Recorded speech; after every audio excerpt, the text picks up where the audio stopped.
Coming up on this week's Big 12 Showcase, all eyes are on Norman, where the billing of the Sooners and Huskers can't get much better. This matchup has many people talking about some of the great OU Nebraska battles of the past, especially coaching great Barry Switzer.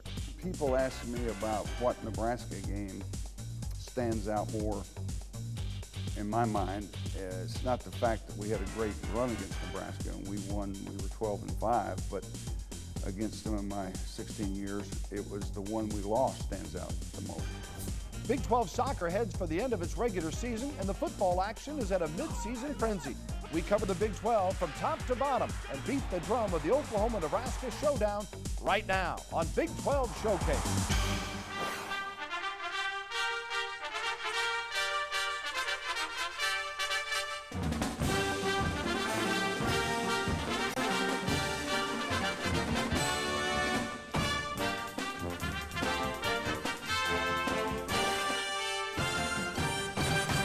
Hello, I'm Bob Stoops, head football coach at the University of Oklahoma. Happy to have Big 12 Showcase in town for one of the greatest rivalries in college football. Big 12 Showcase is brought to you by Gatorade Thirst Quencher. When the moment comes, will you have what it takes to finish? Gatorade, is it in you? By Bank of America, the official bank of the Big 12 Conference. By Dr. Pepper, this is the taste. By Southwestern Bell, a member of the SBC Global Network. By Total Sports, the digital sports data provider of the Big 12 Conference. Log on to Big12Sports.com for the latest Big 12 information. By Phillips 66, proud to be an official Big 12 corporate partner. And by JustBalls.com, the official ball distributor of the Big 12 Conference.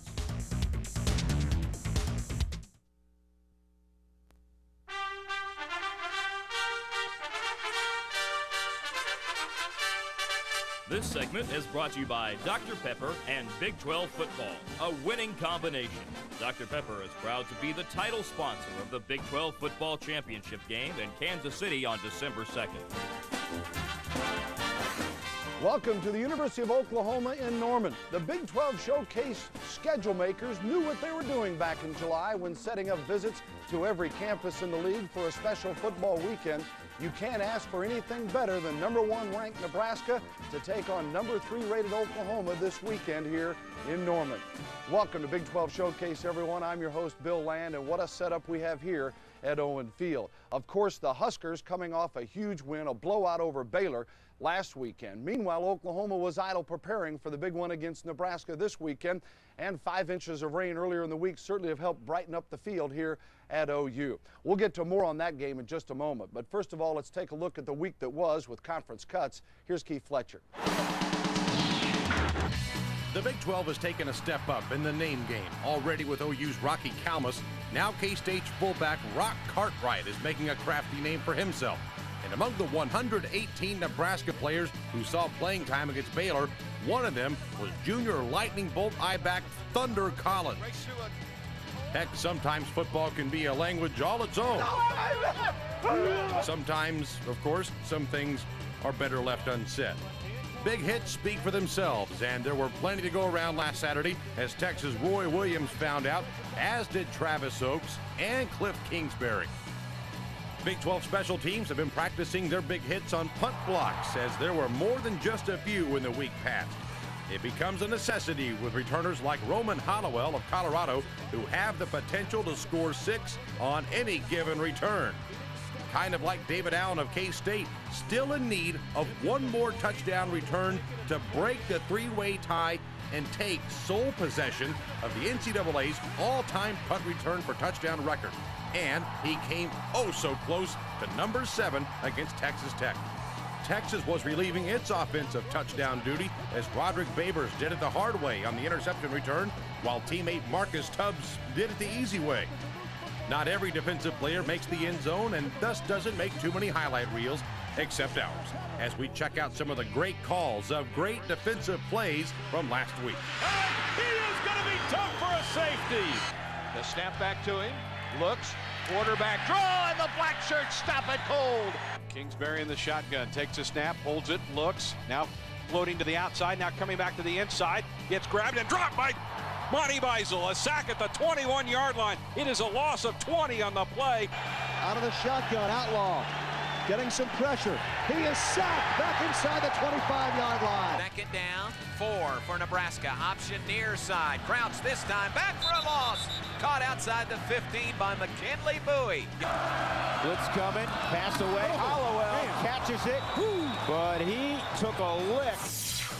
This week's Southwestern Bell Players of the Week include Texas running back Hodges Mitchell for offense, KU linebacker Marcus Rogers for defense, and Colorado's Hollowell for special teams. Keith Fletcher, Big 12 Showcase. Thanks, Keith. All right, here's the deal for Oklahoma and Nebraska. First of all, the visitors from University of Nebraska, they come in after the last 2 weeks outscoring their opponents, Texas Tech and Baylor, 115-3. Yeah, I think they're ready. Oklahoma, on the other side, went down to Dallas, pounded the University of Texas, and then went on the road and got everybody's attention with an impressive 38-31 win over the Kansas State Wildcats. It sets up our Big 12 battle, Oklahoma and Nebraska. Among stats that immediately jump out, Oklahoma and Nebraska respectively ranked #1 and #2 nationally in points per game. With the Sooners at only a fraction of an advantage, both have scored nearly 47 points per contest this year. For OU, Josh Heupel churns the scoring machine. A senior southpaw with pinpoint accuracy as his trademark, Heupel owns a national best completion percentage of 69%. Maybe more impressively, Heupel has not thrown an interception in his last 3+ games, covering 118 attempts and 83 completions. Oklahoma, I see a team that offensively, ever since Heupel showed up, has been a great offensive football team. In terms of picking a quarterback to run their offense, he's the guy, and he's as good as there is in the country, of course. Antoine Savage is Heupel's favorite target with 27 catches, but Andre Woolfolk is the big play threat of OU, averaging 17 yards per catch and leading the receiving corps with 4 touchdowns. Touchdown, Oklahoma! What a grab! And if Nebraska has shown any soft spots in 2000, it has been their secondary. In the conference opener against Missouri, the Black Shirts allowed close to 500 yards of offense from the Tigers, most of it coming through the air from Kirk Farmer. Then Iowa State's Sage Rosenfels threw for 346 on the Huskers the following week. But don't lick your chops so fast, Sooner fans. Nebraska 2 weeks ago against Texas Tech and former OU passing architect Mike Leach humbled the Red Raiders' passing game. Saturday's game in Norman will offer the proof of whether Nebraska's pass defense is in national title form or if Josh Heupel's case for the Heisman Trophy should be built with brick rather than straw. And you don't have to be coaching in it, you don't have to be playing in it to appreciate it because of the great athletes that'll be on the field. And of course, anytime that you throw what is now a #1 and #2, I believe, in the BCS rankings together, that always strikes a lot of interest. Defensively, Nebraska holds a slight statistical edge in holding opponents to less points and yards. As for special teams, Oklahoma's J.T. Thatcher is quickly gaining respect as one of the Big 12's most feared return men. But Nebraska's Bobby Newcomb has speed and moves to match.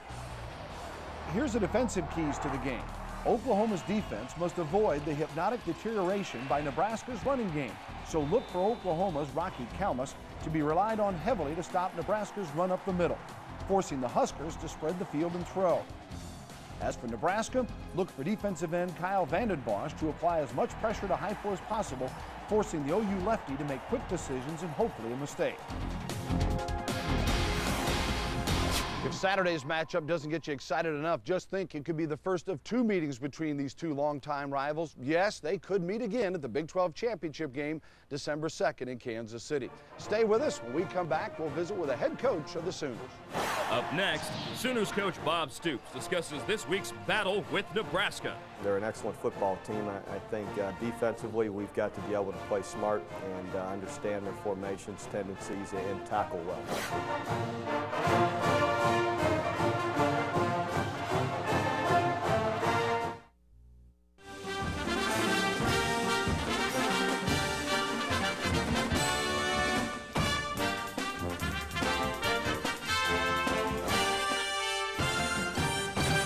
Welcome back to Big 12 Showcase from University of Oklahoma. We're in the Barry Switzer Center. We're glad to have with us in this segment of the show Bob Stoops, the head coach here at the University of Oklahoma, as the Sooners gear up for the University of Nebraska.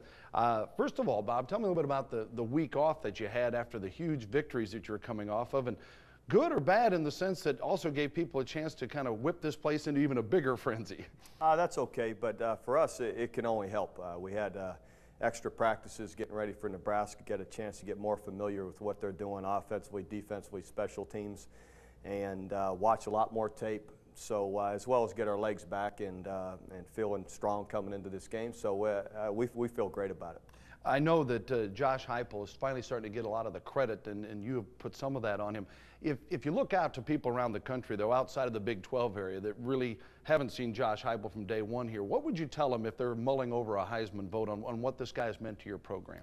Well, look what he's done. Look at the position we're in just in a year and a half time.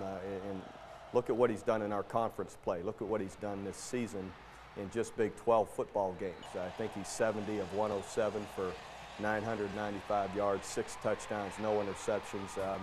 He's the reason we're where we are today, and he's a winner. He's a tremendous leader in our football team, and his statistics back up his winning, and so he deserves that credit. On the other side this week with Nebraska, they've got a great quarterback as well, a whole different type of deal, but some similarities, right? No question. Eric Crouch, excellent football player, a winner. Strong runner with the football, makes good decisions for him, and I'm sure that Coach Solich would say the same thing. He's a major factor on why they're where they are right now too. What's your biggest concern about the Huskers as you get ready for the game?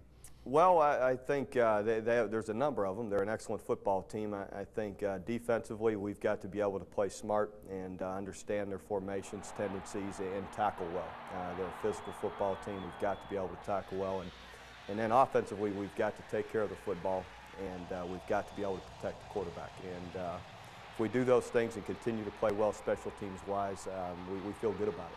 Bob, we appreciate the time as always. Best of luck against Nebraska. Thank you. Bob Stoops, the head coach here at the University of Oklahoma. While football's in the heart of the season Big 12-wise, Big 12 soccer is about to wrap up with the regular season this weekend. A lot of teams still shooting to get to San Antonio for the Big 12 postseason tournament. With more on that and everything else around the Big 12, here's Dave Nobler with Big 12 Buzz. It's been a trying time in the Show Me State.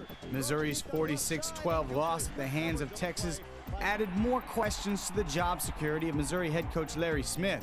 However, Tigers AD Mike Alden says he is sticking with his head coach and that Smith will be evaluated at the end of the season. In his 7 seasons in Columbia, Smith's teams have compiled a 32-43-1 record, including a 2-5 mark this season. However, Alden said his postseason review will not just focus on wins and losses, but on the overall state of the program. We're getting down to the nitty-gritty in soccer. Entering the final weekend of the regular season, Iowa State and Kansas sit on the 7th and 8th spot, with Colorado lurking right behind. The Cyclones will have to face the first-place Huskers. Kansas travels to Missouri, while Colorado takes on Texas Tech. All 3 of these games could be very pivotal in determining which 8 teams advance to San Antonio for next week's conference tournament. Check out Big12Sports.com Sunday evening for the tournament bracket.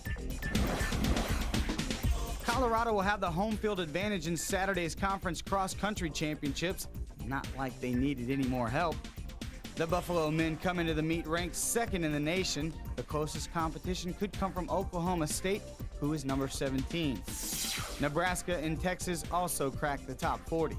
On the women's side, Colorado's Kara Wheeler holds the course record at Buffalo Ranch, where the event will be held. She'll be leading her 5th-ranked squad into action. K-State will make things interesting. The Wildcat women are also in the top 10 at number 9, while the Aggies are at 21. The top-ranked Huskers kept their undefeated record intact on the volleyball court by sweeping 25th-ranked Missouri Wednesday night. Texas A&M swept the Jayhawks. Baylor knocked off K-State, the Buffaloes swept the Sooners, and Texas did the same to the Cyclones. Checking the standings with just less than a month left in the regular season, Nebraska has a comfortable 3-game lead over the Aggies for first place. An interesting matchup will take place in Manhattan Saturday night when the Red Raiders face the Wildcats. And that's what's buzzing around the Big 12 Conference. Dave Nobler, Big 12 Showcase. Thanks, Dave. Stay with us on Big 12 Showcase. When we come back, Barry Switzer will join us with some memories of the great Oklahoma-Nebraska games of yesteryear.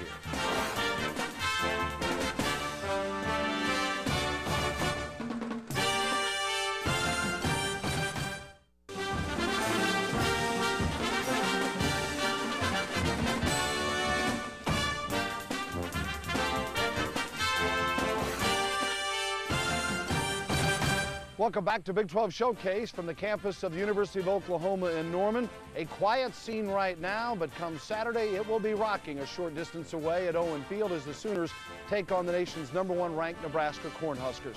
Certainly some special memories from days gone by come from Barry Switzer, the one-time Sooner boss who led OU to 3 national titles in 16 years and was a part of the OU staff for 23 seasons. In all, Nebraska and Oklahoma have met 78 times, dating back to 1912, with Oklahoma narrowly leading the all-time series with 39 wins to 36 losses with 3 ties. There have been many great Sooner Husker games in the past, but it's been since 1987 since both teams came so highly ranked and carried such high stakes. Back in '87, the drama unfolded well before the Saturday kickoff. We had a down game against Missouri the week before. We were ranked 1.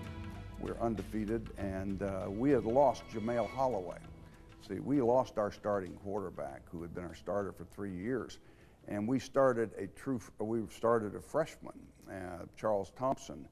We beat Missouri, but it was a close ball game. So we go to Lincoln 2, and them ranked 1. But Charles improved a lot, and I told him, "You're going to shock the nation as a freshman. We'll beat Nebraska at Lincoln."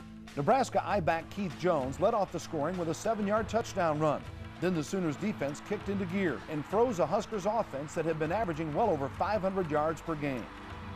It was a great defensive game on our part because our defense was outstanding. We led the nation in defense. After their first series they scored on, they had 12 possessions and they never converted. And our last possession they converted in desperation, but the game was over 17-7.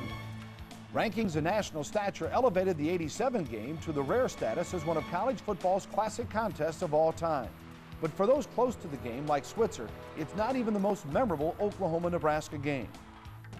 People ask me about what Nebraska game stands out more in my mind. It's not the fact that we had a great run against Nebraska and we won, we were 12-5, but against them in my 16 years, it was the one we lost stands out the most. It was 1978, we were 9-0, ranked 1 in the country. Billy Sims won the Heisman, Greg Roberts won the Outland that year. We had a great football team. We went to Lincoln, ranked #1, were favored, fumbled 6 times, and got beat 17-14. Billy Sims makes a great run to the 2-yard line with less than 2 minutes to go in the game. We'll probably win the ball game, but it's a penalty but he fumbled on the play, and they recovered the ball at the 2, and we lost the football game. That's the one that stands out in my mind. Classic games are often remembered either by a team who overcomes great odds or by a memorable play. For many Oklahoma fans, one of the greatest Sooner wins came over the 4th-ranked and then Woody Hayes-coached Ohio State Buckeyes in 1977. With the Sooners down by 2 with 6 seconds on the clock and with Switzer on his hands and knees on the sideline, kicker Uwe von Schamann booted the kick to a 41-yard game-winning field goal. This week's game brings high rankings and several big playmakers from each school for perhaps another Sooner Husker classic. Thanks to Coach Switzer for taking time out to reminisce with us, and something else that might make you think about the good old days of Nebraska and Oklahoma. National television for Saturday's game with an 11:07 kickoff on ABC as the 2 unbeatens get after it. Stay with us. We'll be back with more Big 12 Showcase in a moment.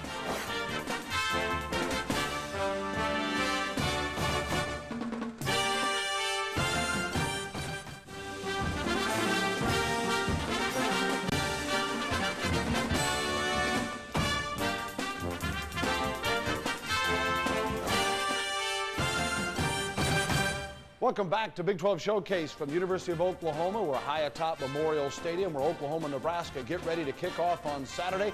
A lot of rain has hit the area over the week. Hopefully things will be clear for the kickoff on Saturday between the Sooners and the Huskers. This week's Bank of America Community Champion honor stays here in Norman. Goes to OU basketball standout Lanisha Caulfield.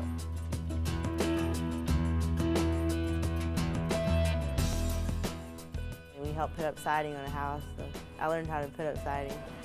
And I visit occasionally when I go back home. I'm from Ada, in the hospital there, I visit the pediatric wing and I take a teddy bear to a child that's in the pediatric wing. And I also do the Sooner Big Sis with the school systems around here, the elementary schools, and right now I'm with Eisenhower Elementary School. Bank of America is very pleased to recognize community involvement, and as such, we're recognizing Lanisha as a community champion. Thank you, Lanisha, and accept this award on behalf of Bank of America. Thank you. You bet.